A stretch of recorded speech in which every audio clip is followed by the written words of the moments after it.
Sometime back in the 1950s, my lodge, Liberty Number 31 in Missouri, had a fire. It's a familiar story. The fire destroyed nearly everything, including precious membership records.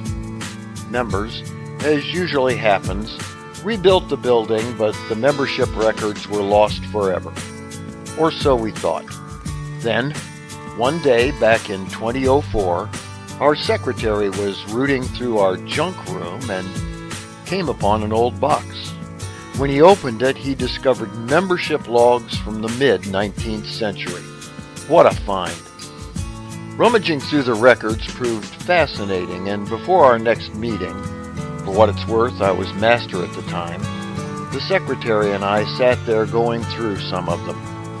We were mainly looking to confirm the names of some of our previous masters and also trying to see if any of our members had been prominent citizens of the era. Suddenly, the secretary slid a book across the table to me and pointed at an entry. "What do you make of that?" he asked. The name on the line read, C. Younger, entered apprentice. Underneath that was another entry, Littleton Younger, rejected. The entries were from the records of 1852.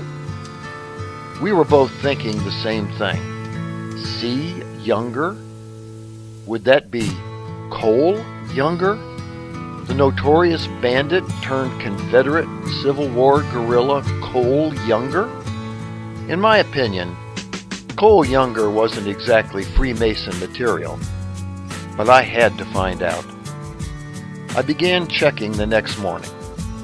It took about 15 seconds to figure out C. Younger was not Cole.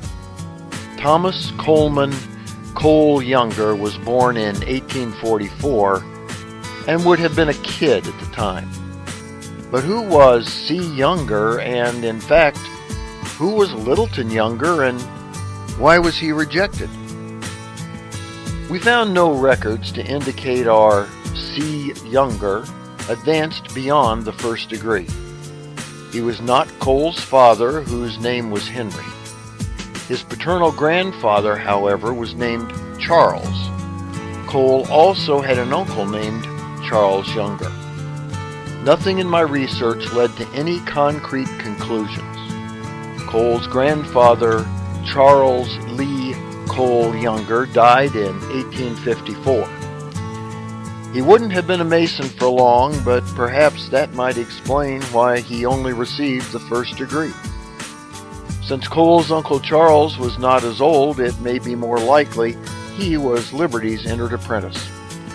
If he advanced, those records might be among the items still lost.